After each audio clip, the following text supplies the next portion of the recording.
So hello, and as always, welcome back to Learning MD. So many of you have been asking me what happens with my AirPods they do not charge. So first of all, I would recommend that what you've got to do is try to see if there's any problem with the actual charging mechanism. So as you can see, the AirPods charge through here. So is there any problems in the case, any rubbish, anything that you find that isn't actually making the connection work?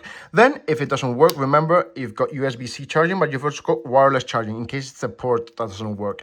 Then you've got this button right here, which you can actually do a reset. Basically, if you press this button for 15 seconds, it will do a reset to fabric modes.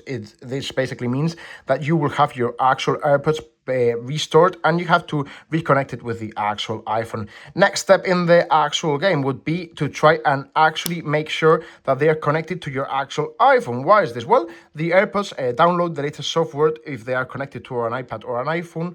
Just by being connected and the iPhone actually being connected to an actual network, it automatically resets, okay?